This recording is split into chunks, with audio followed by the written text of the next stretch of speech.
दैनिक सागर 61 वर्षांची परंपरा लाभलेलं वृत्तपत्र. इथूनही निर्णय घेतले जातात थेट, बातम्या दिल्या जातात कडक.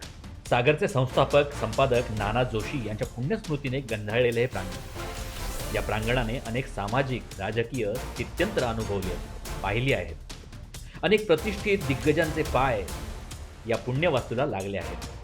आणि आज याच वास्तू प्रांगणात आपल्या चिपळूणच्या नगराध्यक्षपदाच्या शर्यतीत असलेले उमेदवार येथे आले आहेत. तेही एकाच मंचावर साधण्यासाठी जनतेशी संवाद. हे व्यासपीठ आहे जनतेच्या हक्काचं. हे आहे मुक्काम पोस्ट लोकशाहीचं. हा आहे सागर कट्टा, जिथून उमेदवार करतील जनतेला आवाहन. उमेदवारांची उत्तर असतील सरळ, कारण जनता विचारेल प्रश्न बेधडक. हे आहे मुक्काम पोस्ट बेधडक. नमस्कार, मी सुनील साळवी. दैनिक सागरच्या सागर कट्टा या निवडणूक विशेष कार्यक्रमामध्ये आपल्या सर्वांचं स्वागत करतो. आज माझ्यासोबत आहेत शरद पवार राष्ट्रवादी काँग्रेसचे नगराध्यक्ष पदाचे उमेदवार रमेशभाई कदम. सर्वांना विनंती आहे की टाळ्या कुठेही कमी पडू देऊ नका. माझ्यासोबत आहेत निशिकांत भोजने अपक्ष उमेदवार. माझ्यासोबत आहेत राजू देवळेकर जे उबाडाकडून निवडणूक लढवत आहेत. माझ्यासोबत आहेत शिवसेना भाजप युतीचे उमेदवार उमेश सकपाळ. आणि आज चर्चेमध्ये सहभागी झालेले आहेत अपक्ष उमेदवार लियाकत भाई शहा. त्याचप्रमाणे काही उमेदवार, प्रतिष्ठित नागरिक, मतदार, पत्रकार, वेगवेगळ्या संस्थांमध्ये कार्यरत असलेले सर्व मान्यवर आज या कार्यक्रमामध्ये उपस्थित आहेत. मी सर्वांचं सहर्ष स्वागत करतो, सागर परिवारातर्फे स्वागत करतो. दैनिक सागरचे संपादक आदरणीय नानासाहेब जोशी यांना अभिवादन करून या कार्यक्रमाची आपण सुरुवात करूया. चिपळूण नगरपालिकेच्या निवडणुकीचा प्रचार हा टिपेला पोहोचलाय आणि वेगवेगळे उमेदवार, एकूण 117 उमेदवार या रिंगणामध्ये आपल्याला पाहायला मिळत आहेत.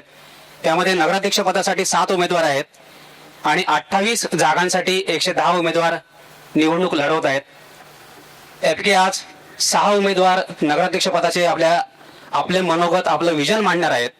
त्यांचं विजन काय आहे, त्यांचा अजेंडा काय आहे, शहरी विकासाचं त्यांचं स्वप्न काय आहे, हे आपण जाणून घेणार आहोत. मी निशिकांत भोजने यांच्यापासून सुरुवात करीन. भोजने साहेब, आपण अपक्ष निवडणूक लढवत आहे. आपल्याला नगरपालिकेच्या कामकाजाचा अनुभव आहे, नगरसेवक म्हणून आपण काम पाहिलेलं आहे. तर शहर विकासाचा आपला अजेंडा काय आहे, आम्हाला थोडक्यात स्पष्ट सांगा. सर्वप्रथम सागर वेव्हचं या चांगल्या उपक्रमाबाबत अभिनंदन. विकास आराखड्यातल्या जे काय रस्ते वरच्या साईडला पूर्वेच्या साईडचे आहेत ते प्रथमतः प्राधान्याने मी करून घेणार. हा एक मुद्दा झाला. ज्या विकास आराखड्यामधील पूररेषेमध्ये जी बांधकामं होत नाहीयेत त्यातल्या UDCPR मध्ये बदल करून ती बांधकामांसाठी जे आवश्यक नियमांची हे आहेत ते करून घेणार. 2, आत्ताच्या विकास आराखड्यामध्ये जे घातलेले जे काही आरक्षण आहेत, जे अनावश्यक आहेत, जी वस्ती, नागरी वस्ती त्या ठिकाणी वाढण्यास विरोध होत आहे, त्यामधले काही बदल असतील त्या गोष्टी करणं आहे. 3, आणि पाणी योजनेमधलं मागच्या वेळेला या हायवेमुळे जे अडचणीचं झालेलं आहे की ते रस्ते, नवीन पाईपलाईन जे आता येणार आहेत पाणी योजनेच्या ग्रॅव्हिटीच्या, हे याच्या वरच्या साईडली, म्हणजे जो पूर्वेकडील भाग ज्या ठिकाणी वस्ती नाही आणि ज्या उंचीवरून पाणी मिळेल त्या लाईननी अगदी कापसाळपर्यंतच्या आहे स्टॉप पर्यंत घेऊन जाणार. ज्यांचं नियोजन आता खाली आहे ते नियोजन आम्ही वरच्या साईडला घेणार. 4, आणि महिलांकरता गर्दीच्या ठिकाणी शौचालय, मग ती याच्या पद्धतीची असू देत, हे उभे करणं. धन्यवाद. सुधीर शेठ, एक 5 मिनिटांमध्ये आपण आपले मुद्दे मांडावेत, अगदी थोडक्यात. नमस्कार. सागर प्रेस तर्फे सर्वांना मनापासून नमस्कार. त्याचप्रमाणे आमचे आदरणीय नानासाहेब जोशी हे आमचे गुरु होते आणि त्यांचा आदर्श घेऊनच आम्ही राजकारणात सुरुवात केलेली आहे, वाटचाल केलेली आहे. आता मी तुमच्या सर्वांच्या अनुमतीने आज मी सुरुवात करतोय. चिपळूणला पहिली गोष्ट अशी आहे की पूररेषा, पुरामुळे आपल्या चिपळूणचं फार मोठं नुकसान होतंय. 2.5 किलोमीटरची साधारण नदी आहे चिपळूण शहरामध्ये, ती आपल्याला कॅनल टाईप बांधून काढायची आहे. त्यासाठी भरघोस निधी आणि भरघोस ठराव करून भरघोस निधी मिळवायचा आहे. ते काम 1 नंबर आपलं झालंच पाहिजे, त्याशिवाय चिपळूण पूरमुक्ती होणार नाही. दुसरं, लाल निळी रेषा उठली पाहिजे, त्याच्यासाठी पाठपुरावा करणार. तिसरी महिलांना आणि चिपळूण सिटीमध्ये संपूर्ण CCTV, प्रत्येक चौकामध्ये पोलीस चौकी, म्हणजे सर्व महिलांना सुरक्षितता मिळेल. त्याचप्रमाणे त्याच्याबरोबर आरोग्य सुविधा सुद्धा आपण कमी पडतोय, ती पण झाली पाहिजे. सर्व रस्ते गटार हे जे नियोजन बरोबर होत नाहीये ते पण झालं पाहिजे. आपल्याकडे गटाराची व्यवस्था होत नाही, त्याचं कारण असं की कबशीचा आकार आहे, तर त्यातून आपल्याला 3 पार्ट करावे लागणार आहेत. ते 3 पार्ट जर केले तर सांडपाण्याची सुविधा ही कायमस्वरूपी निकालात निघू शकते. ओके, धन्यवाद. मी अपक्ष उमेदवार लियाकत शाह यांना विनंती करेन की त्यांनी आपले 5 मुद्दे मांडावेत की कशासाठी तुम्ही निवडणूक लढवत आहे आणि शहर कशा पद्धतीने तुम्ही डेव्हलप करणार आहात. सर्वप्रथम दैनिक सागर आणि वीज याच्या वतीने जो आपण कार्यक्रम आखलेला आहे, या कार्यक्रमाबद्दल आपले आभार मानतो. धन्यवाद. जसे आंतरराष्ट्रीय देशामध्ये डिबेट होते, अशा पद्धतीची डिबेट आपल्या लोकशाहीमध्ये होणे गरजेचे होते. हे आपण एक चांगली सुरुवात केलेली आहे. मी अपक्ष उमेदवार असलो तरी माझा जो अजेंडा आहे, माझा जो जाहीरनामा आहे, हाच वचननामा आहे. चिपळूण नगर परिषदेला पुढील 5 वर्षाच्या कामाचा वचननामा मी देत आहे. स्वच्छ चिपळूण, सुंदर चिपळूण, रस्ते रुंदीकरण आणि फुटपाथ बांधणी, बहादूर शेख ते उक्ताड गणेश मंदिर दर्गा मुख्य रस्त्याच्या कडेला ठराविक अंतरावर सोयी सुविधा युक्त शौचालय बांधणे, चिपळूण शहराला महापुरातून मुक्त करणे, चिपळूण शहराला विकासाला निळी आणि लाल रेषा पूर रखडलेली आहे. या परिपूर्ण प्रस्तावाचा तयार करून शासनाकडे पाठपुरावा करून चिपळूणची विकासाची गंगा कायमस्वरूपी वाहत राहील अशा पद्धतीने परिपूर्ण यशस्वी प्रयत्न करणार आहे. खड्डेमुक्त रस्ते व नवीन रस्ते बनवताना दर्जेदार व टिकाऊ रस्ते, ज्याला कमीत कमी 5 वर्षांची गॅरंटी मिळेल, अशा पद्धतीने चिपळूण शहरातील रस्ते तयार करू. चिपळूण रेल्वे स्टेशन कडे मुरादपूर कडून जाणारा रस्ता हा नेहमी पावसाळ्यात 3-3, 4-4 दिवस बंद असतो. रस्ता विकास आराखड्याच्या नुसार 12 मीटर रुंदीचा आणि 83 मीटर लांबीचा तयार करणार. आरक्षित असणारे बगीचे सुस्थितीत करून ज्येष्ठ नागरिकांना व लहान मुलांना सुसज्ज पद्धतीने तयार करणार. आरक्षित असणारे मैदाने विकसित करणार. त्यामध्ये पवन तलाव मैदान आहे, जागतिक दर्जाचे विविध खेळासाठी रचना करणे. सांडपाण्याचा निचरा व गटारांचा प्रश्न, नद्या प्रदूषित होऊन आरोग्याला हानिकारक बाबी निर्माण होतात, म्हणून पाण्याचं शुद्धीकरण करून रिसायकल करणार. स्थानिक शेतकऱ्यांना शेतीमालाच्या विक्रीसाठी हॉकर प्लाझा निर्माण करणार, त्यांना स्वतंत्र जागा प्रस्तावित करून देणार. नगरपालिकांमध्ये हद्दीमध्ये लघु उद्योगासाठी ज्या आरक्षित जागा आहेत त्या विकसित करून तरुणांना लघुउद्योग प्रेरणा देऊन व्यवसाय निर्माण करून देऊ. तसेच चिपळूण शहरातील नागरिकांना आरोग्य सुविधा नगरपालिका हद्दीमध्ये सुसज्ज सर्वसामान्य जनतेला परवडेल अशा शासकीय कमी दरात सुसज्ज दवाखान्याची उभारणी करणार. चिपळूण शहर एक पर्यावरणपूरक शहर म्हणून चिपळूण शहरातील जुन्या असलेल्या वृक्ष शहराच्या विकासाला अडचणीत नसतील अशा पद्धतीने वृक्ष जोपासले जाऊन नवीन वृक्ष लागवड शहराच्या उत्तम पर्यावरणासाठी विकसित करणार. रस्ते हातगाडीवाले, त्यामुळे नागरिकांना व वाहनांना अडथळा निर्माण होतो. यासाठी आम्ही हॉकर प्लाझा तयार करून नागरिकांचा अडथळा दूर करण्यासाठी हातगाडी धारकांना एकाच ठिकाणी बसण्याची सुविधा उपलब्ध करून देणार. आणि नगरपालिकेचे उत्पन्न वाढणे फार गरजेचे आहे, त्यासाठी आम्ही प्रामाणिक प्रयत्न करणार. हा आमचा वचननामा आणि हा आमचा जाहीरनामा आहे. ही मांडण्याची संधी मला दिली. धन्यवाद लियाकतजी. ठाकरे गटाचे उमेदवार राजू शेठ देवळेकर यांना विनंती करेन की त्यांनी अगदी थोडक्यामध्ये 5 मिनिटांमध्ये आपले मुद्दे मांडावेत. हिंदुहृदय सम्राट शिवसेना प्रमुख बाळासाहेब ठाकरे आणि कैलासवासी नानासाहेब जोशी यांना स्मरण करून आज आपण हा जो काय उपक्रम राबवत आहे, चिपळूण नगर परिषदेच्या नगराध्यक्ष म्हणून मी उमेदवार आहे उभाटाचा. माझ्या डोळ्यात तुम्ही पण उभाटाच म्हणता, उद्धव बाळासाहेब ठाकरे. तर माझ्या डोळ्यासमोर जे नगरपालिकेचं विजन आहे किंवा चिपळूणचं मॉडेल तयार करण्यासंदर्भातलं माझं जे विजन आहे, त्यामध्ये प्रामुख्याने आपण चिपळूण नगर परिषदेच्या मुळात आधी प्रलंबित असलेली जी कामं आहेत की ती 15-15, 20-20 वर्ष प्रलंबित आहेत. आणि ही सर्व कामं आज आपण पाहतोय आपल्या वृत्तपत्र आणि इलेक्ट्रिक मीडियाच्या माध्यमातून ती कायम त्याचे एकसारखं त्याचं नुसतं वाचन होत आहे. परंतु ही जी काय प्रलंबित विकासाची कामं आहेत, जी वेळेत लोकार्पण करायला पाहिजे होती जनतेला, ती होत नाहीयेत. त्या कामांचा उल्लेख करून स्पष्टपणे सांगा. त्याच्यावरती आपल्याला कोणकोणत्या त्याच्यावरती आपल्याला मी नगराध्यक्ष या पदावर बसल्यानंतर जवळजवळ 3 ते 4 महिन्यामध्ये या कामांना मी गती देणार आणि ती चालू करणार. कोणकोणती कामं? मच्छी मार्केट आहे, भाजी मार्केट आहे, त्याच्यानंतर आपली जी भेडसावणारी की ज्याच्यामुळे आपली डेव्हलपमेंट थांबले चिपळूणची, रेड ब्लू लाईट, त्याच्यानंतर जे आता गाळाचा जो विषय आहे त्या संदर्भात भविष्यात केव्हाही पूर भरणार नाही. उदाहरणार्थ जो नलावडा बंधारा झालाय त्या पद्धतीनं आपल्या शहरातून जाणारं जे नदीचं पात्र आहे त्या पात्रातून जिथं जिथं पाणी बाहेर पडतं अशा ठिकाणी त्याचा बंदोबस्त जसा नलावडा झाला त्या पद्धतीनं एक काम करण्याची अपेक्षा आहे. चिपळूण नगर परिषदेच्या सांडपाण्याचा जो विषय आहे की जे आता सर्वत्र चिपळूण शहरामध्ये छोटी छोटी गटारं आहेत आणि त्याच्यातून ते ड्रेनेजचं पाणी आपलं जात आहे. तर त्याच्यामध्ये टॉयलेट असेल, बाथरूम असेल, सगळं अगदी म्हणजे पावसाचं पाणी देखील हे अशा पद्धतीचं जातं. तर ते माझ्या डोक्यामध्ये असं आहे की ह्या मोठ्या सिटीमध्ये, मुंबई आणि पुण्या सिटीमध्ये ज्या पद्धतीनं अंडरग्राऊंड ड्रेनेज सिस्टम असते त्या पद्धतीनं करण्याचा मानस 100% माझा आहे. जे आपल्या चिपळूण शहरातले मुख्य रस्ते आहेत, जोड रस्ते, आणि पण ते महत्वाचे आहेत काय, असे सर्व रोड आपण कॉन्क्रीटचे करणार हा एक मानस माझा आहे. आपल्या चिपळूण शहराचे 6 झोन तयार करण्यात आलेत. त्या 6 झोन पैकी जे प्रत्येक भागामध्ये जे झोन आहेत, समजा मग पेठमाप असेल, आलं का लक्षात, बाजारपेठ असेल, इकडे तुमचा हा ओझरवाडी, ही सगळी मतेवाडी हा एक भाग असेल, हा तुमचा आता सागर प्रेस असलेला हा एक भाग, अशा पद्धतीचे चिपळूण शहराचे 6 झोन आहेत काय. आणि मला वाटतं त्याच्यावरच ही घरपट्टी सुद्धा आकारली जाते, वेगळ्या झोननुसार तर घरपट्टी. त्यामध्ये त्या जे झोन तयार केलेले आहेत 6 मध्ये,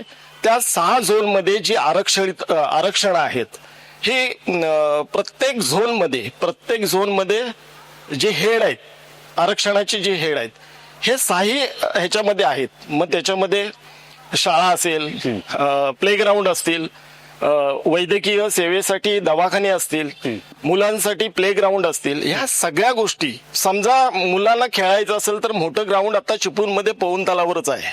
तर तशा पद्धतीनं सगळीकडे म्हणजे ह्या 6 झोन मध्ये ह्या सगळ्या फॅसिलिटीज की जिथे सगळंच असेल, म्हणजे आरोग्याचं पण असेल. तुम्ही आरक्षण उठवणार?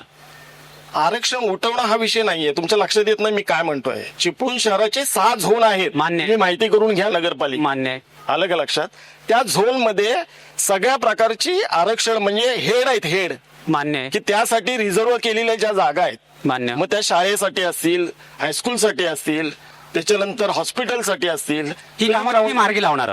बस आता कसं म्हणायला, म्हणजे त्या भागातल्या लोकांना, समजा गोळकोटचा असेल एखादा मतदार किंवा नागरिक म्हणूया, तर त्या लोकांना पवन तलावरती क्रिकेट खेळायला येण्याची गरज नाही, तर तिथे त्यांना ह्या सगळ्या सुविधा होतील त्याच त्यांच्या झोन मध्ये. आलं का लक्षात?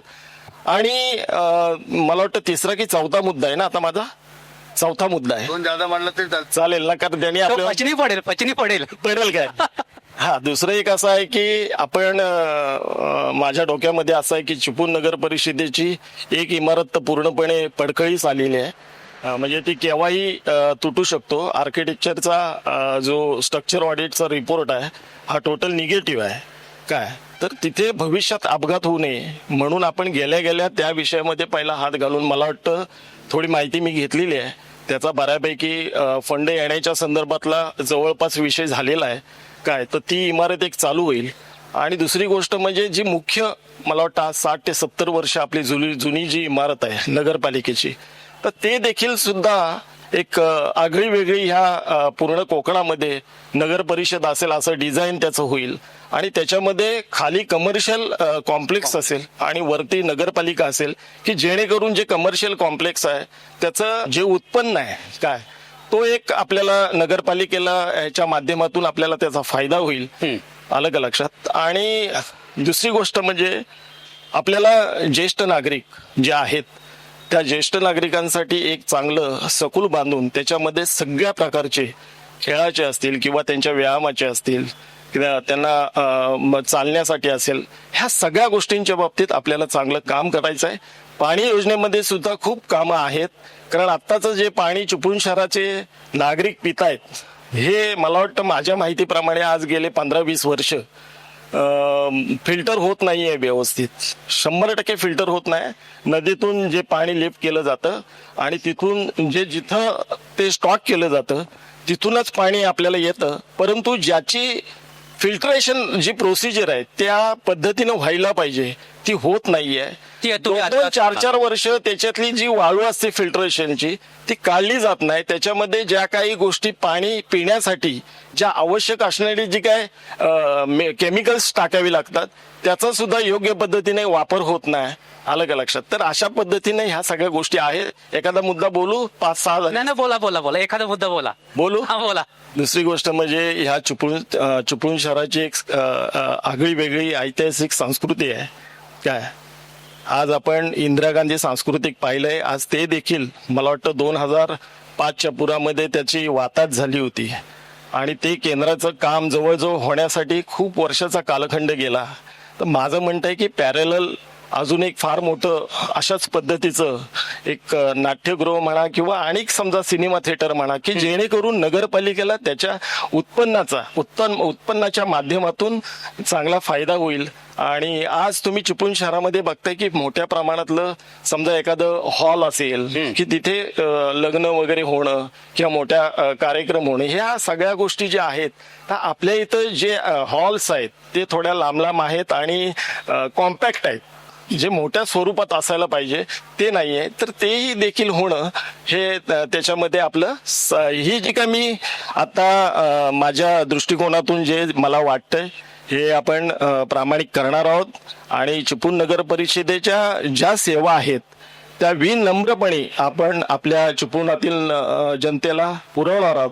कुठेही घरपट्टीच्या बाबतीतला एक महत्वाचा विषय आहे की मगाशी मी म्हटल्याप्रमाणे जे नगरपालिकेचे 6 झोन केलेले आहेत काय हे पेण आणि पनवेल यांच्या धर्तीवरती ते केलेले आहेत.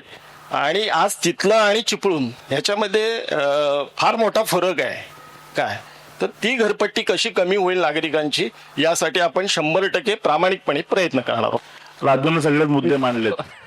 आम्हाला काय ठेवलंच नाही म्हणलं भाई पुन्हा काहीतरी वेगळे बोलतील.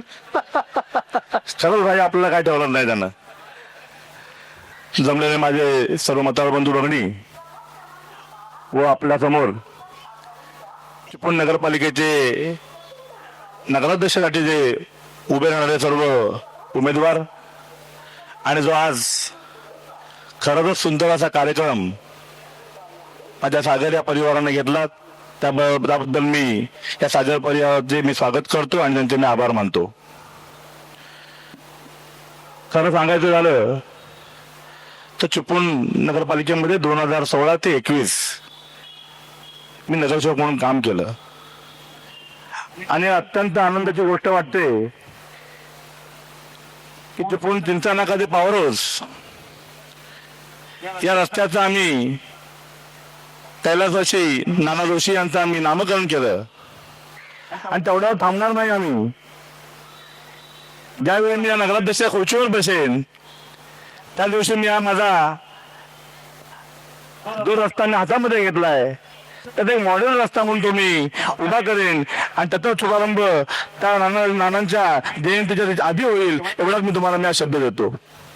अनेक मुद्दे राजूने मांडले परंतु काही मुद्दे असे आहेत की त्याने बरोबर मानले की 6 झोन चिपळूण शहरामध्ये आहेत. परंतु 6 झोन आहेत परंतु आपल्याला त्या चिपळूणच्या एखाद्या ओदरवाडीतल्या नागरिकाला खाली बाजारपेठेमध्ये यावं लागतं.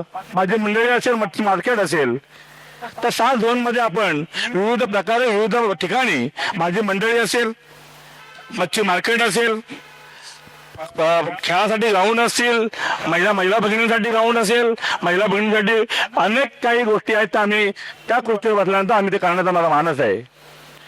अनेक एक गोष्ट झाली की 2021 मध्ये तो महापूर आला.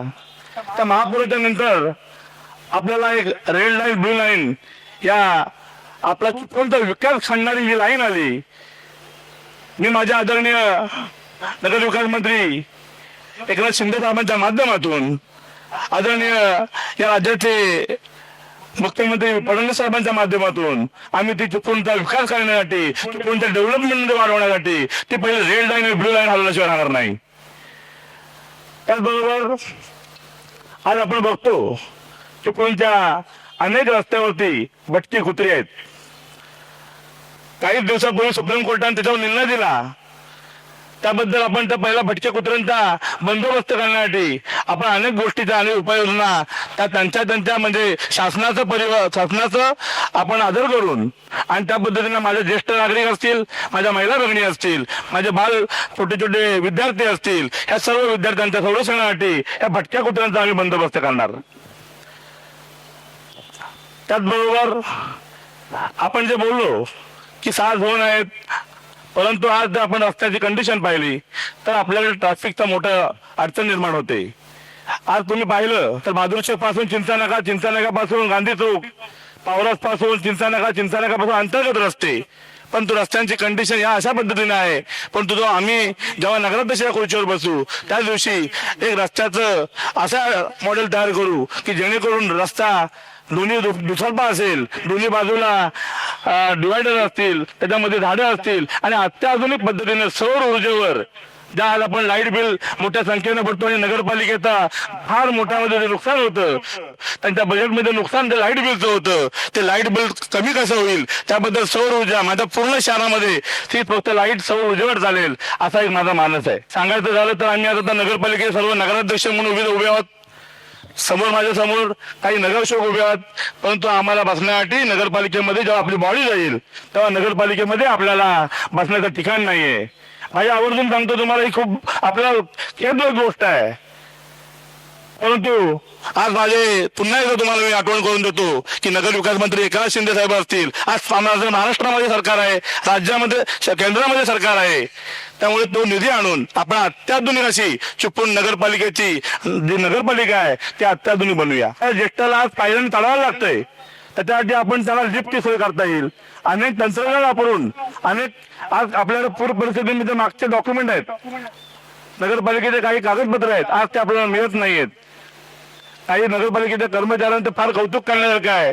काही गोष्टी त्याला स्कॅन करून घेतल्या, काही गोष्टीच्या हाताला लागल्या, त्याच्या विविध चांगल्या पद्धतीने वापर केला. पण मी तुम्हाला एक आश्वासित करतो, त्याच पद्धतीनं मी जेव्हा नगराध्यक्षाच्या खुर्चीवर बसेन त्या दिवशी पहिलं माझं शुभारंभाचं काम असेल की माझ्या नगरविकास मंत्री आदरणीय एकनाथ शिंदे साहेब, आदरणीय अजितदादा पवार आणि आदरणीय आमचे राज्याचे मुख्यमंत्री फडणवीस साहेब यांच्या सहकार्यानं चिपळूणच्या नगरपालिकेचा भरघोस निधी आणून चिपळूणची नगरपालिका अशी सुसज्ज असेल आणि ती सुसज्ज नगरपालिका तुमच्या स्वाधीन करू, एवढंच मी तुम्ही सांगतो. रमेशभाईंना विनंती करीन की त्यांनी आपला विकासाचा अजेंडा मांडावा. सागर वेवला मी मनपूर्वक धन्यवाद देतो. एवढ्या मोठ्या शहराचा 5 मिनिटांमध्ये अजेंडा मांडणं जे आम्हाला 25 वर्षामध्ये जमलं नाही ते 5 मिनिटांमध्ये करायचं आहे.